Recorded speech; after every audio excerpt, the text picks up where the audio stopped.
Live from New Delhi, watching DD India News Hour, India's voice to the world. I'm Abhishek Mahajan, coming up in the next hour. President Droupadi Murmu delivers first ever presidential address to the International Solar Alliance Assembly, urges collective global action for affordable and accessible solar energy. Cyclone Montha intensifies over Bay of Bengal, expected to make landfall Tuesday evening. Red alert for Andhra Pradesh and Odisha.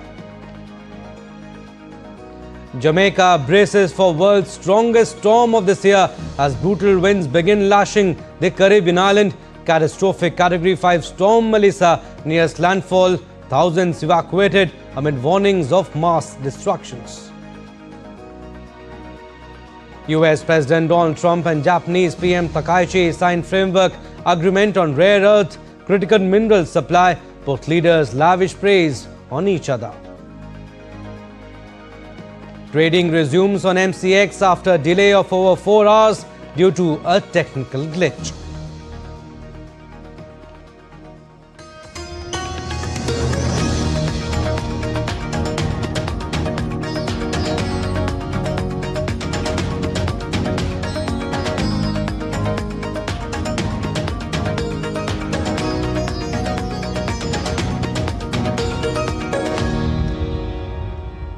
Our top story, President Droupadi Murmu today delivered the keynote address at the 8th International Solar Alliance Assembly at Bharat Mandapam, New Delhi, the first ever presidential address to the ISA.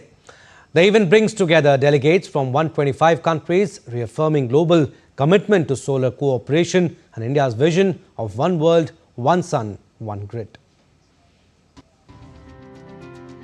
India once again shines at the heart of the global solar movement. At the iconic Bharat Mandapam in New Delhi, President of India Droupadi Murmu delivered the keynote address at the 8th Assembly of the International Solar Alliance, marking the first ever presidential address to the ISA. Underscoring India's leadership in advancing global solar cooperation and the transformative vision of one world, one sun, one grid proposed by Prime Minister Narendra Modi, the President called for collective action to ensure affordable and accessible solar energy for all. Solar energy is a rediscovery of an ancient truth, that is sun is the most democratic source of energy, accessible to all and belonging to none. The Solar for All initiative of the Government of India is based on this concept. Solar energy should not remain confined to the rooftop of the privileged. It should illuminate the homes of the poorest and open new opportunities for every person seeking a livelihood. Union Minister for New and Renewable Energy and ISA Assembly President Prahlad Joshi said the forum reaffirms global solidarity and South-South cooperation, citing initiatives like $200 million Africa Solar Facility, Sunrise for Solar Waste Recycling and the SIDS platform for island nations. India is the voice of the global South, and through ISA we are turning that voice into action, helping the nations harness the solar power and share technology. India's renewable tariffs, be it solar, solar plus battery, and green ammonia, are among the lowest globally. This reflects our ability to combine the scale with the speed and skill to make clean energy affordable. ISA Director General Ashish Khanna highlighted that the world added its last 1,000 gigawatts of solar capacity in just 2 years, a clear sign of a fast unfolding solar revolution led by the Global South.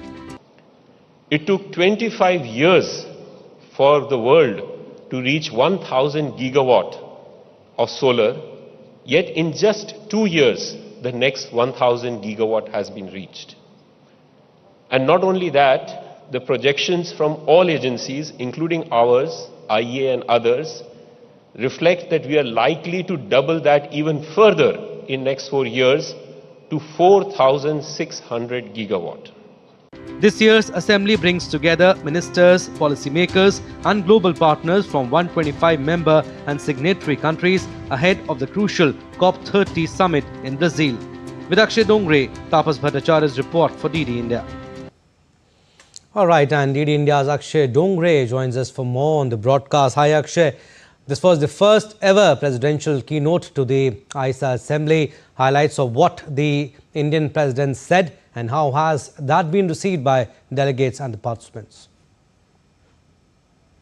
Well, Abhishek, if you look at the kind of momentum that renewable energy has been given, especially after India's G20 presidency, and when we talk about the South-South cooperation, the global South countries, and the kind of energy dependence that has been there in the 20th century should not reflect on the ambitions of the 21st century is what India's take has always been, in fact, when it comes to solar energy, wind energy, other kinds of renewable energy, including the nuclear one.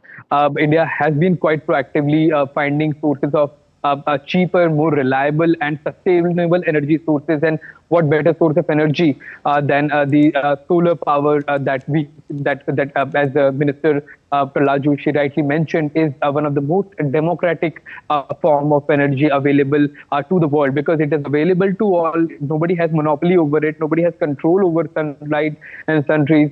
So as compared to other kind of energies, this is sort of a force that can be relied upon by the world as far as our future ambitions are concerned for upcoming several decades at least. So India's leadership has already and has always been accepted and has been appreciated by the world, especially the global South countries, when it comes to reliable sources of energy. And with this 8th session, and with President Droupadi Murmu herself addressing the 8th session of the International Solar Alliance, the initiative has been given a major momentum and a major push to spread to the rest of the world, and especially those countries that have struggled with the imports of fossil fuel and have struggled with the kind of climate change that we are seeing as a result, as a direct result rather of the kind of industrialization has taken place in the last century, and the kind of developed world has used those energy in the last 2 centuries at least,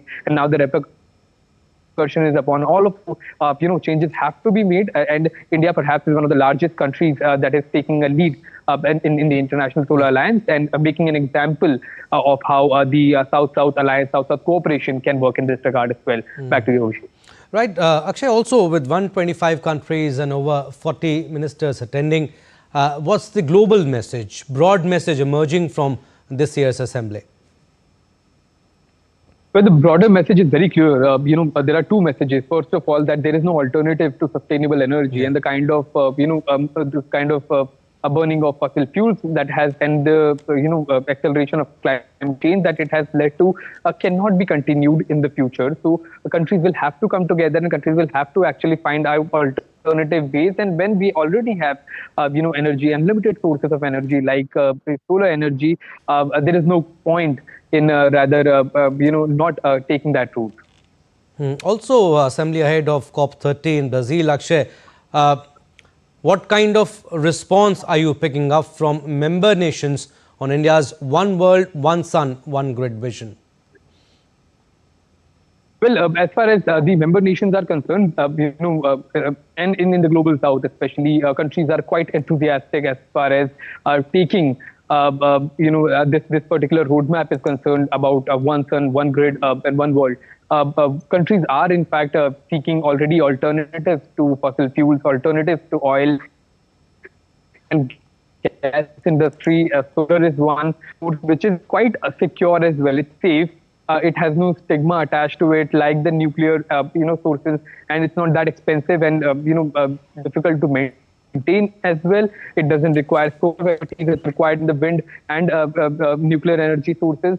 So it's a win-win situation for the world, and the countries that are already part of it are quite enthusiastic about the kind of initiatives that are being taken, and the countries that are not part of it are also quite keen into having an understanding of the International Solar Alliance, the kind of roadmaps that are there, the key developments that are taking place, and finding out better ways to generate electricity, energy, and support sustainability for our future generations as well. Absolutely. 125 nations joined for the solar cooperation. We'll leave it at that. Thank you for your input, Saksha. Moving on, in Indian markets multi-commodity exchange, the commodity derivatives exchange begins normal trade after over 4-hour delay due to technical glitch. The normal trading resumed at 1:25 p.m. IST on multi-commodity exchange. The exchange had cited a technical glitch as the reason behind the delay. Initially, trading was delayed from its normal opening time of 9 a.m. to 9:30 a.m., which was then postponed to 10 a.m. and subsequently revised to 10:30 a.m. However, the exchange further delayed the opening. Furthermore, commodity trading is set to begin from its disaster recovery site, and this is the exchange's second outage in 4 months. On July 23rd, it had postponed its market opening by more than an hour to 10:15 a.m., with the exchange attributing the delay to clearing technical processes and file sharing. In February 2024, the MCX experienced a 4-hour delay in starting its operations, which it said was caused by slow back-end file processing and generation for its members. Time now for a very short break, but still to come on this edition of DD India News Hour. US air travel chaos deepens as government shut down ground thousands of flights amid controller shortages. Russia test flies second version of MC-21 passenger jet with domestic components.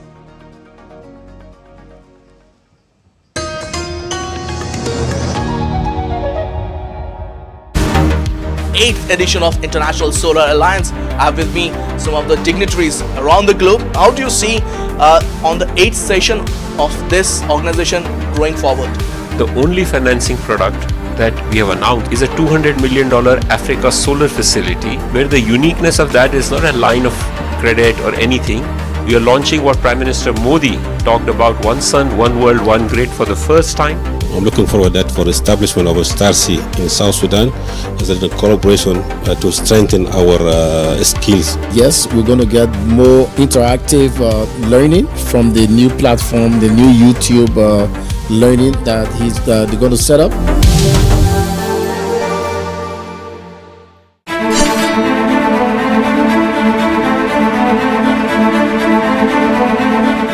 Reddit users are debating whether British even use the divide and rule policy. This question of whether there was divide and rule is like asking sort of whether the sun rises in the east. It was to accentuate the sense of separation and difference, which ultimately culminated in the tragic horrors of partition. Freedom struggle was a struggle for everybody. How can we accept the logic that had divided the nation? The original sin is right at the feet of the British.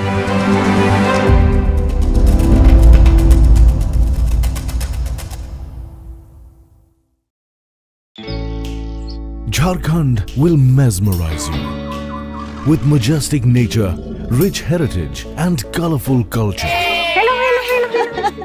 Johar. It fits perfectly. Thank you. Full workout हो गया. Ready?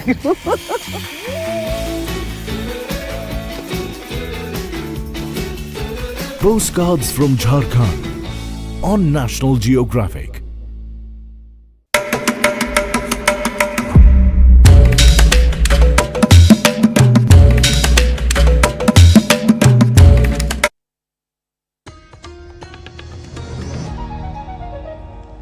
Welcome back. You're watching DD India News Hour. I'm Abhishek Mahajan. Some more stories.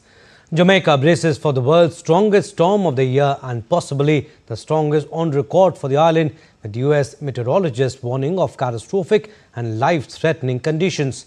Category 5 Hurricane Melissa is intensifying and expected to make landfall on the Caribbean island later today. We'll get you details in our next report on warnings and precautions in place. It is the churning of what many are already describing the world's strongest storm ever. Category 5 Hurricane Melissa. Already, authorities are saying that the destruction would be on an unimaginable scale and it could devastate western and southern Jamaica completely. The warning was extended by Jamaican Prime Minister, who underlined that there is no infrastructure within the region that could withstand such a monster storm, warning of significant dislocation. In a time of disaster, we must take a zero-fail approach to the systems that we are building. So in as much as I'm talking to the public, I'm also talking to the heads of the institutions that are gathered here. Make greater effort to ensure that there is zero fail in our operations. Monster Hurricane Melissa is expected to hit western part of Jamaica Tuesday evening around 17:30 Indian Standard Time, before moving across to eastern Cuba and the Bahamas. Weatherman has warned that Melissa's slow pace means it is set to dump torrential rain of as much as 3 feet on affected areas, increasing the risk of deadly flooding and landslides. Experts fear it could cause lengthy power and communications outages, along with extensive infrastructural damage. The forward speed of Melissa is going to increase, and the eye is going to start to move very quickly across the island. And this is going to lead to widespread infrastructure damage, prolonged power outages, communication outages, and isolated communities. It's going to be a very dangerous post-storm environment. Many parts of the Caribbean island are already witnessing unprecedented strong winds and heavy rains, necessitating evacuation of over 250,000 people to the shelters. After passing over Jamaica, the storm is forecast to head north and cross over eastern Cuba on Tuesday night, while continuing to bring rains and heavy winds to Haiti and the Dominican Republic. Cuba has evacuated over 500,000 people living in coastal and mountainous areas and cancelled schools and transport across the eastern part. Melissa has already been blamed for at least 4 deaths in Haiti and the Dominican Republic this week, as its outer bands brought heavy rains and landslides. The Dominican Republic's Emergency Operations Center has placed 9 of the 31 provinces on red alert due to a risk of flash floods, rising rivers, and landslides. Hurricane warnings have also been issued for the central and southeastern Bahamas, where authorities have ordered evacuations. However, Hurricane Melissa is not forecast to reach the US mainland. Bureau Report, DD India. Let's now take a closer look at the characteristics of a hurricane and how a hurricane is formed. So these powerful storms are known by size, speed, and spin is defined by different names. A hurricane has an average height of 8 to 10 km and is as wide as 500 to 650 km, moving at around 65 km an hour. In the southern hemisphere, the hurricane rotates clockwise and anti-clockwise in the northern hemisphere. Known as cyclones in southern Pacific Ocean, hurricanes in North Atlantic and East Pacific Oceans, and typhoon in Northwest Pacific, these storms unleash immense power across the oceans.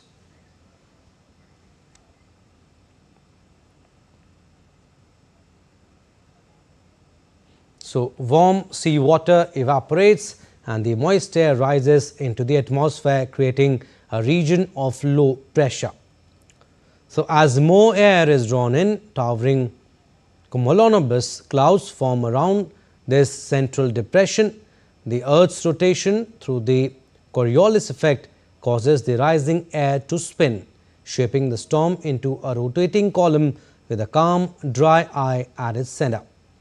The spiraling winds move inward and upward, releasing heat and moisture that continuously fuel and strengthen the hurricane system.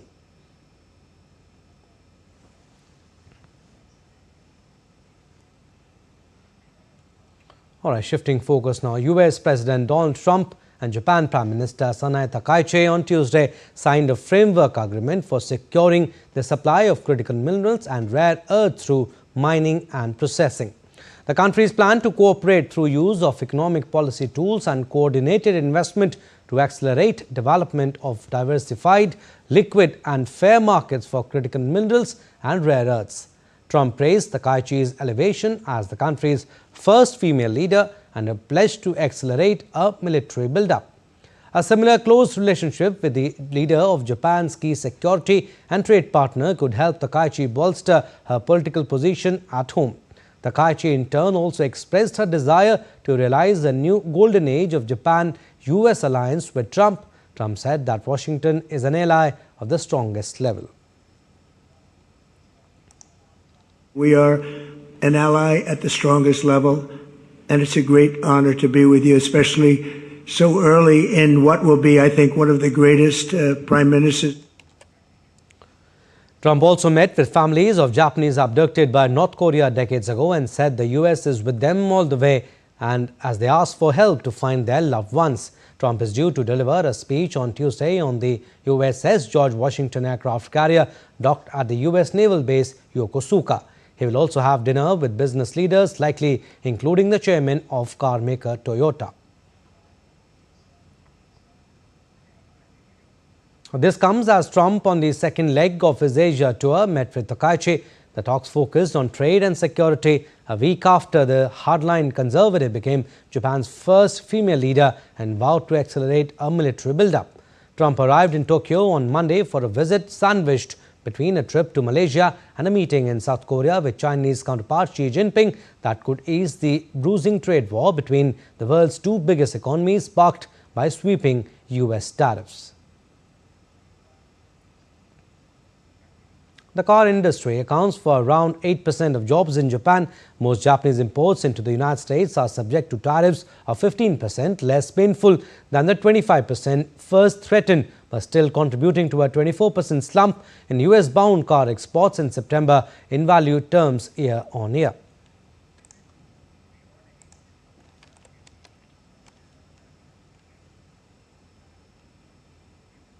All right, DD India's Dibyendu Mondal joins us for more. Hi Dibyendu, how significant is this deal on critical minerals and rare earths, and what does it mean for global supply chains? Well, Abhishek, this deal comes in the backdrop of the ongoing trade war that is underway with the United States and the many other countries that are currently engaged in a tough tariff war with the United States. Rare earth.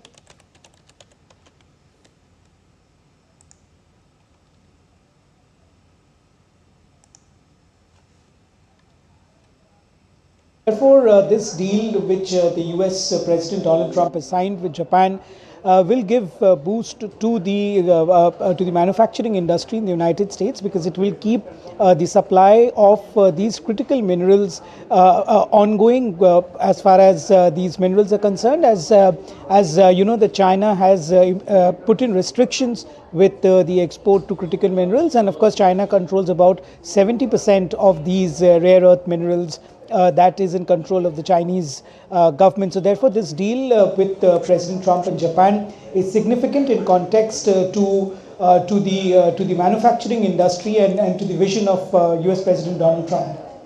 Also, Dibyendu, this meeting comes during Trump's Asia tour. Tell us, how does Japan fit into his broader regional agenda? Well, Abhishek, you know, Japan is a strategic partner of the United States, also because of the Indo-Pacific region and US's key interest in this particular region. Also, the fact that it wants to keep China in checks by building greater relationships and stronger relationship with Japan. So, therefore, the relation between the US and Japan is critical, because the fact that US sees this particular region in the global context as extremely important and critical to the geopolitical situation in the Indo-Pacific region, and to keep China at bay. Dibyendu, also before we leave you, I mean, the agreement focuses on securing critical minerals and diversifying supply chains. Tell us, how does this align with Washington's goal of reducing dependence on China? Well, Abhishek, you know, as I have been telling, in fact, it's evident from this deal with Japan, where the dependence on China would now be reduced for the United States, because, as I said, China controls about 70 to 80% of these rare earth minerals, and therefore with Japan and US now signing this deal will perhaps give the much needed flexibility for the United States in terms of, you know, getting these minerals, which are critical to industries like the semiconductor, to the IT industry, to the as well as the newer industries which require these minerals in the manufacturing sector. And US President Donald Trump's vision, of course, is to increase to increase the manufacturing sector in the United States, and therefore the ready availability and supply of these rare earth minerals is critical to the vision of developing the United States as a manufacturing hub. So therefore, dependency on China it is envisioned, in fact, by the US President to reduce the dependency on China. But of course, but having said this, Abhishek, China still holds about 70% of these critical minerals in its control, and of course, China has tightened the grip over the exports of these rare earth minerals as well. All right, Divyendu, we'll leave it at that. Thank you for your inputs. Well, shifting focus now, US air travel turmoil deepened as more than 7,000 flights were delayed nationwide on Monday, with air traffic controller absences surging as the federal government shutdown reached its 27th day. The Federal Aviation Administration cited staffing shortages and imposed ground delay programs affecting Newark Airport in New Jersey, Austin Airport in Texas, and Dallas-Fort Worth International Airport. Flights in the southeast were delayed earlier because of significant staffing shortages at the Atlanta terminal radar approach control. Roughly 13,000 air traffic controllers and 50,000 Transportation Security Administration officers must work without pay after a budget impasse between Republican President Donald Trump and congressional Democrats triggered the shutdown. The Trump administration has warned flight disruptions will increase as controllers miss their first full paycheck on Tuesday. And US President reiterated during his week-long trip to Asia that he would love to serve an unconstitutional third term. But the 22nd Amendment to the US Constitution bars anyone from being elected to the US presidency a third time. So it was passed by Congress in 1947 and ratified by the states on February 27, 1951. It has a two-term limit. That means no person can be elected as president more than twice. Then there is a partial term rule which states that if someone serves over 2 years of another president's term, they can be elected only once. So acting president counted. If acting president serves 2 years or less, they are eligible to be elected twice, meaning they could potentially serve nearly 10 years in total. So the purpose of the amendment is to limit presidential terms to prevent any one person from holding too much power, as Franklin D. Roosevelt had been elected 4 times from 1933 to 1945. So Donald Trump has repeatedly flirted with the idea of serving beyond the constitutionally mandated 2 terms, joking about it at rallies and teasing supporters with Trump 2028 hats. Trump seemed intent on presenting himself as fit to lead. Tell reporters he recently underwent MRI, which came back perfect. I would love to do it. I have my best numbers ever. It's very terrible. I have my best numbers. If you read it, am I not ruling it out? I mean, you'll have to tell me. All I can tell you is that we have a great group of people, which they don't. Some allies have taken those signals seriously, suggesting they are exploring legal or political pathways to make it happen, a possibility dismissed by most constitutional scholars. It's certainly possible. Look, I mean, if the President Trump thinks there's a path open to someone who's been elected twice to run for a third term, that doesn't mean generally it would be open by whatever path he pursues to people like former President Obama, who has similarly been elected 2 terms, but could be eligible for a third. And that's maybe a political reason why it doesn't seem particularly likely. Obviously, President Trump is already the oldest person ever elected to the presidency. He would be that by 4 additional years in 2028. Former President Obama is much younger, has much higher general national approval rating, and has since he exited office. I think that'd be a real threat to the President Trump's party if that were a real possibility they were going to put on the table. I think that's probably a good political reason why a lot of people, even among Trump supporters, are less inclined to support this than it may seem on first blush. Let's now take a look at other stories making news around the world. Russia's industry ministry on Tuesday informed that the country tested a second prototype of its MC-1 medium-haul passenger jet built with domestic components. The flight tested newly Russian-made onboard systems and PD-14 turbofan engines as opposed to earlier prototypes that combined Russian and foreign components. Rail services on Thailand's southern line resumed on Tuesday after crews quickly repaired damage from a bomb blast near Marubo station in Narathiwat province. The explosion had damaged a switch point. SRT immediately replaced damaged concrete track sleepers and filled the crater, facilitating traffic resumption. All right, still to come on this edition of DD India News Hour. Detailed discussion on India's contributions in International Solar Alliance. India's smartphone exports surge in September 2025. Stay tuned to know more.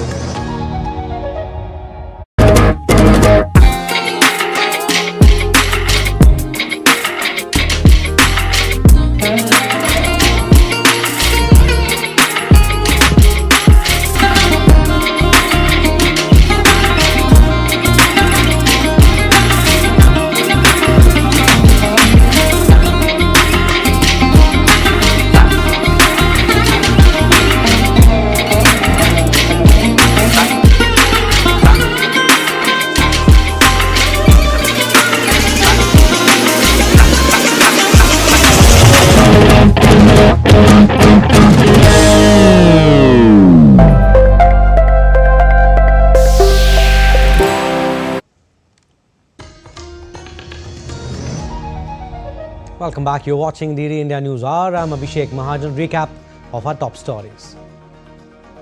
President Droupadi Murmu delivers first ever presidential address to International Solar Alliance. Assembly urges collective global action for affordable and accessible solar energy. Cyclone Montha intensifies over Bay of Bengal, expected to make landfall Tuesday evening. Red alerts for Andhra Pradesh and Odisha. Jamaica braces for world's strongest storm of this year as brutal winds begin lashing the Caribbean island. Catastrophic Category 5 storm Melissa nears landfall. Thousands evacuated amid warnings of mass destructions.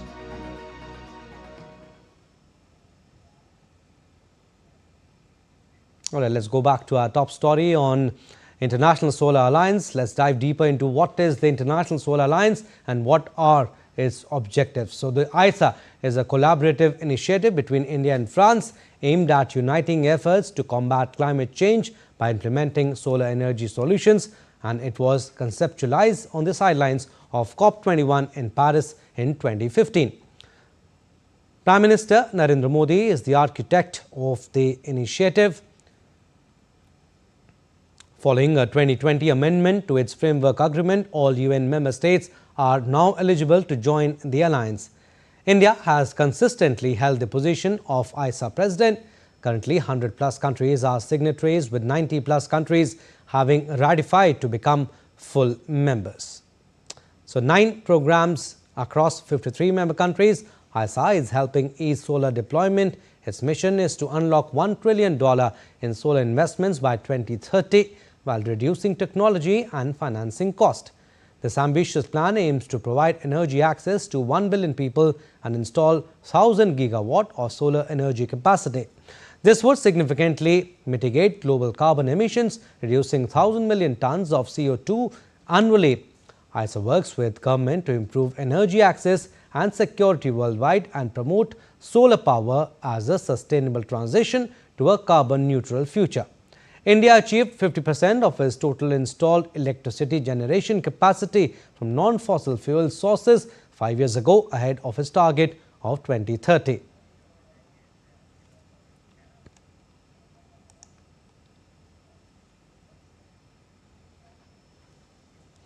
All right, so for more insights, we are joined by Ashish Khanna, who is Director General of International Solar Alliance. Welcome, Mr. Khanna. Appreciate you giving us your precious time. President delivered the keynote address today, the first ever presidential address to the ISA, and the President calls for collective action to ensure affordable and accessible solar energy for all. So India once again shines at the heart of the global solar movement. Thank you so much. It's I must say that it is a shining moment because 125 countries have become members of Global South's largest multilateral institution. And it happens at a time when it took 25 years to do first 1,000 gigawatt, just 2 years to double it, and will get further doubled in another 4 years, where Asia will be leading 70%. So the world is going to look at Asia Pacific with ISA as a convening member to take forward this, where, as you would have already seen, we have achieved 2,000 gigawatt targets, much beyond our original ambition of 1,000 gigawatt. And there's going to be further doubling of 4,500 gigawatt. Countries like Africa and SIDS, unfortunately, are still not getting enough benefits, and we are launching different programs in assembly for that effect. Also, Mr. Khanna, the International Solar Alliance, like you said, began as an India-France initiative. It has evolved certainly with over 120 countries participating, 125 you said. What does this level of global engagement say about the world's commitment to solar energy? So you see, what is really happening in the world right now is economics is driving energy security. For all our 125 countries, solar together with storage today offers some of the cheapest options to get energy as essential artery of economic growth.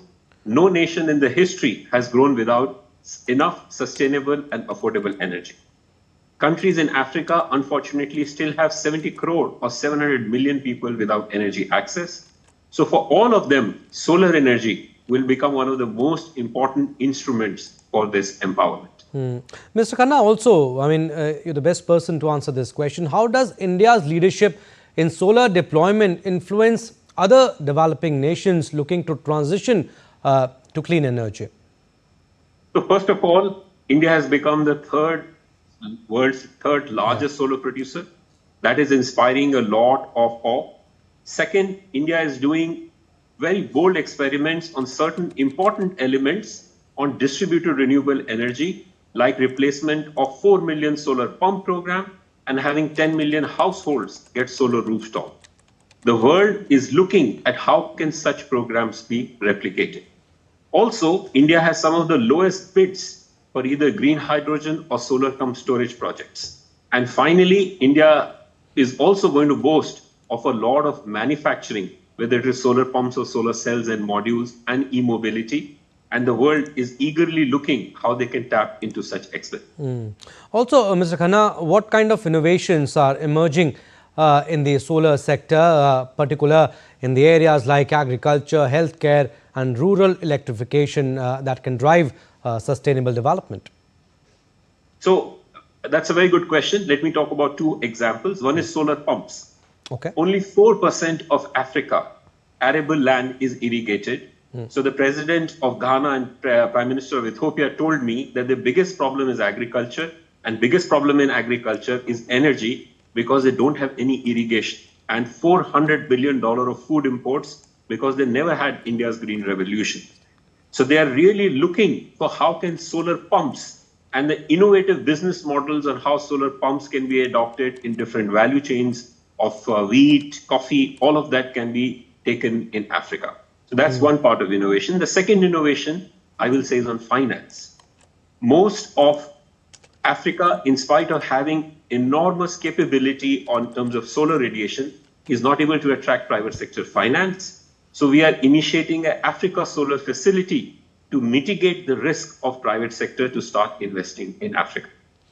Mr. Khanna, yes, but how can you think global partnership through ISA accelerate innovation while also ensuring that no region or country is left behind? So on that, we have a lot of global thought leadership. Okay. And we believe that a lot of new technologies would require collaboration.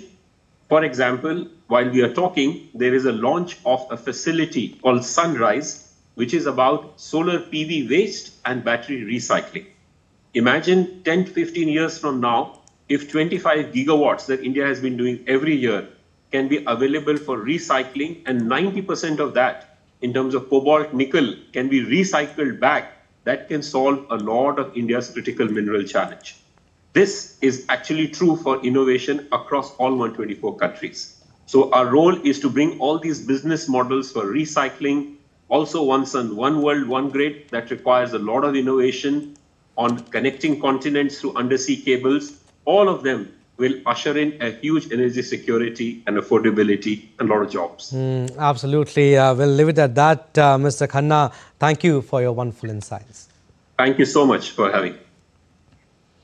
Moving on, the 8th round of India-Belarus Foreign Office consultations co-chaired by Secretary West Ambassador C.B. George and Deputy Foreign Minister of Belarus Evgeny Shestakov was held in Minsk. Both sides discussed the entire gamut of bilateral relations, including political, economic, cultural, tourism, education and consular matters. The two sides also exchanged views on regional and global issues of mutual interest.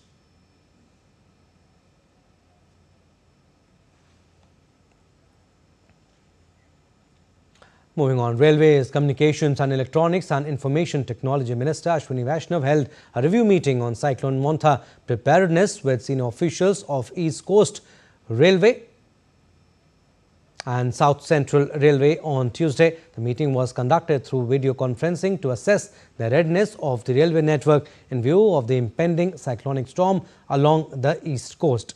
The minister reviewed the measures being undertaken for passenger safety, train regulation, restoration planning and coordination with local administrations and disaster management agencies.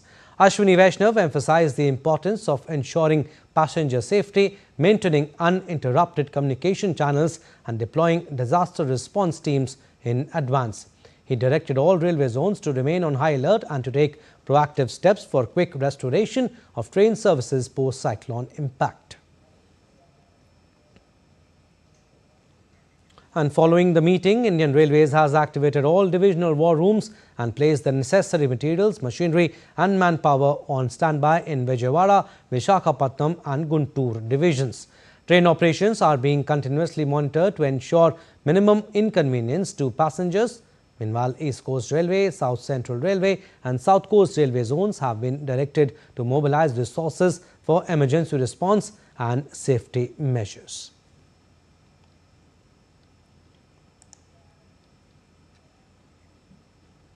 And Andhra Pradesh is bracing for Cyclone Montha, which has intensified into a severe cyclonic storm on the west central Bay of Bengal. The system is expected to make landfall along the Andhra coast by Tuesday evening or night. And according to the India Met Department, the cyclone is moving north-northwest. It is expected to make landfall in the evening or night, and several coastal districts of Andhra Pradesh have already started receiving heavy rainfall due to the approaching storm.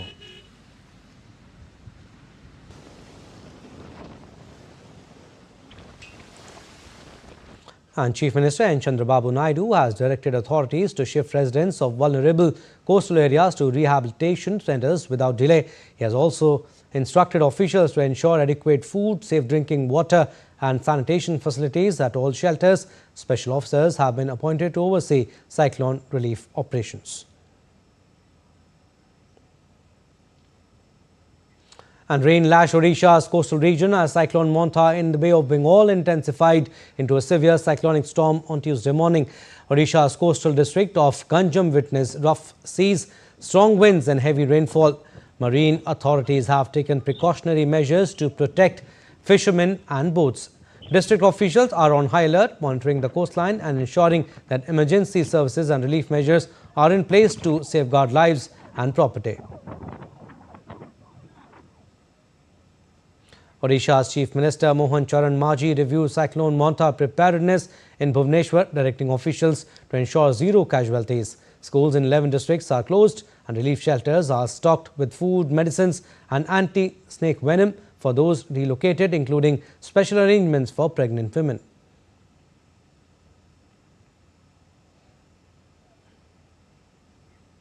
And Tamil Nadu is receiving heavy rain as the cyclonic storm Montha is fast approaching the neighbouring Andhra Pradesh coast. The India Met Department has issued an orange alert for Chennai and neighbouring districts. Schools have been closed for the day as intermittent rains disrupt traffic and routine in several areas. Thoothukudi district recorded the highest maximum temperature of 32.8 degrees Celsius, while Karur Paramathi recorded the lowest minimum temperature of 20 degrees Celsius. And due to rainfall, surplus water from Pechiparai Dam has caused flooding in the Kodayar River. In Salem, heavy rains have flooded all major lakes, and the Stanley Reservoir at Mettur remains at the maximum capacity. Meanwhile, ongoing rains have increased moisture levels in harvested paddy beyond limits, prompting state government to request the centre to raise the permissible moisture content from 17% to 22%.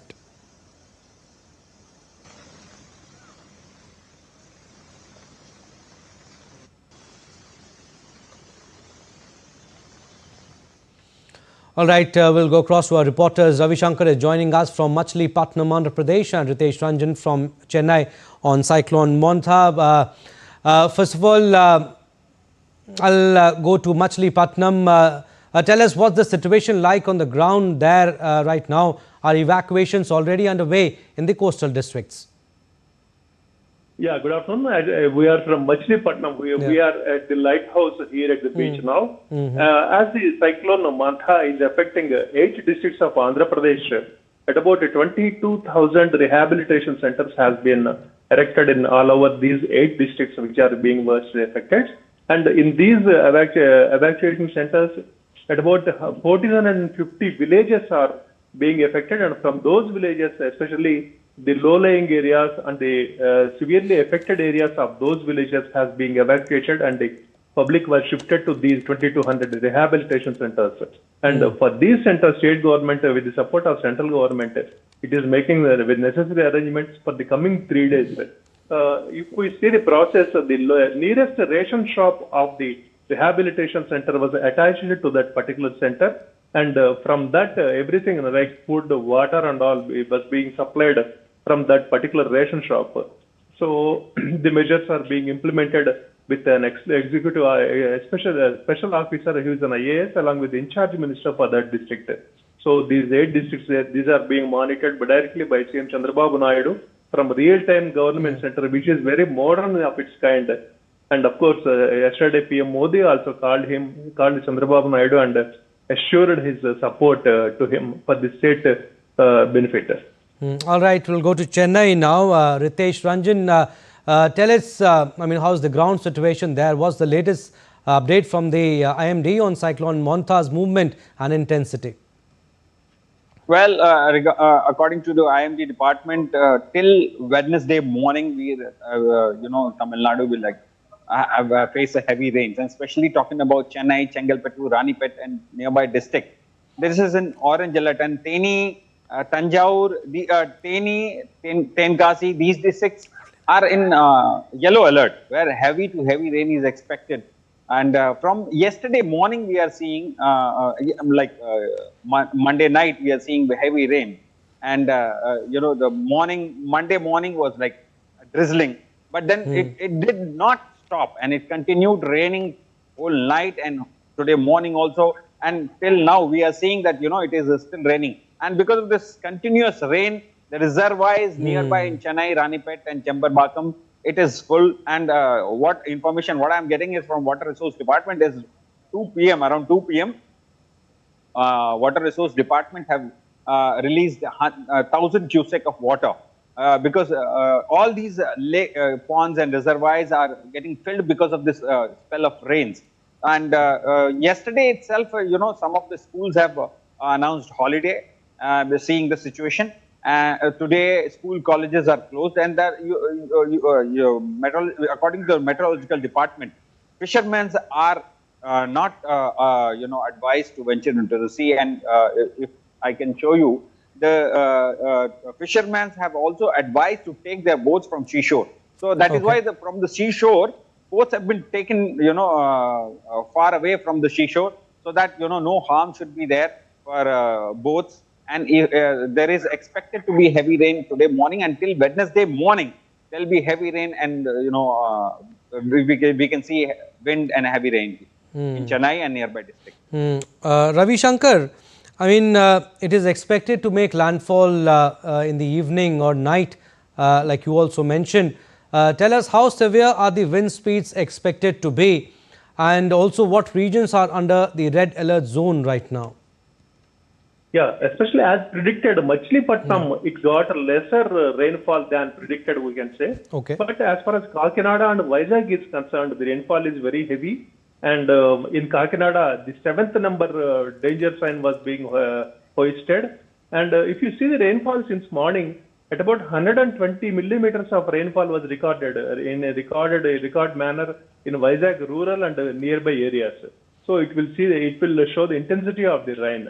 And the government is expecting much more heavy rainfall to the evening, hopefully by 9:30 like that, when this landfall happens. And the landfall may happen in between Machilipatnam and Kakinada. And keeping that in mind, the government is taking all the measures. All right, Ravi Shankar, we'll leave it at that. Thank you for getting us the latest on that story from Machilipatnam in Andhra Pradesh. And Ritesh, thank you for your time from Chennai. Moving on, India's premier public sector aerospace and defence company Hindustan Aeronautics Limited signed a memorandum of understanding with Russia's United Aircraft Corporation on Monday for production of civil jet SJ-100 in Moscow. Under this arrangement, HAL will have manufacturing rights of SJ-100 aircraft for domestic customers. This will also be the first instance wherein a complete passenger aircraft will be produced in India. SJ-100 is a twin-engine, narrow-body aircraft. As on date, more than 200 aircraft have been produced and are being operated by more than 16 commercial airline operators. SJ-100 will be the game-changer for short-haul connectivity under the UDAN scheme in India. The last such project was HAL's production of Avro HS-748, which started in 1961 and ended in 1988.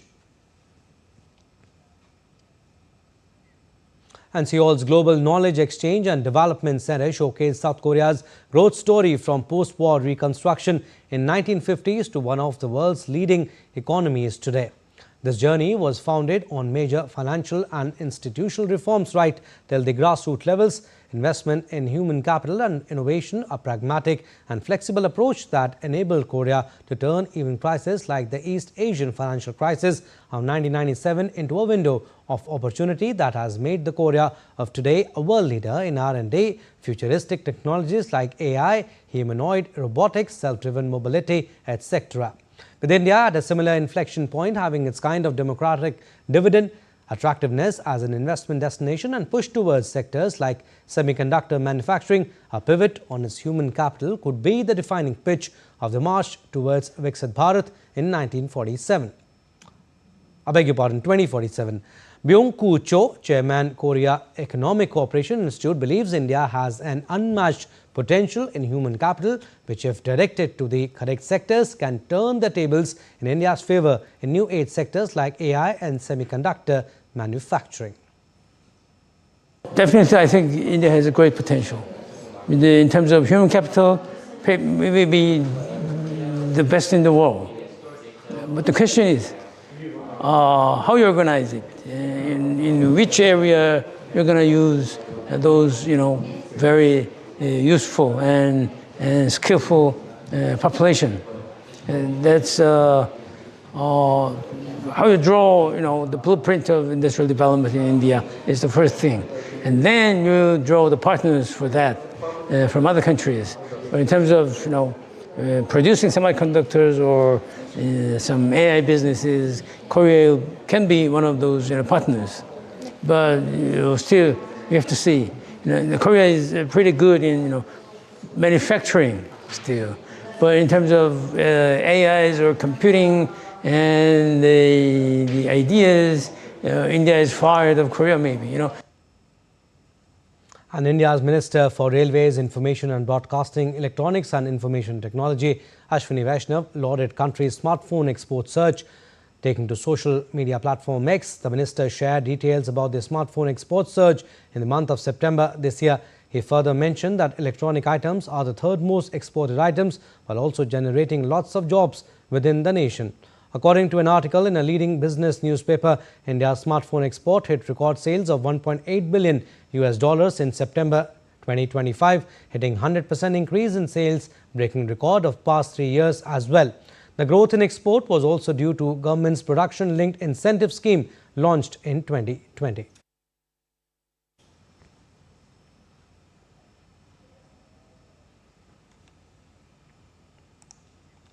Alright, sports updates now. Sujit Kalkal won the gold medal in 65 kg men's freestyle category at Under-23 World Wrestling Championships in Serbian city of Novi Sad. Sujit beat Uzbekistan's Umirjon Jalolov in the final bout on the last day of competition to end India's campaign on a high. Indian wrestlers finished with 9 medals, including 1 gold, 2 silver and 6 bronze medals. Competitions were held in 10 weight categories, each in men's and women's freestyle and Greco-Roman wrestling. Around 700 wrestlers from across the globe competed. And the president of Turkish Football Federation, Ibrahim Hayos Manoglu, said hundreds of Turkish referees have betted on matches despite not being allowed to do so. Hayos Manoglu said that an investigation into 571 referees showed that 371 have betting accounts and 152 actively bet. The president said that they were determined to clean football of any trace of corruption and necessary sanctions would be taken. Neither the identities of the referees nor whether they had bet on their matches were revealed.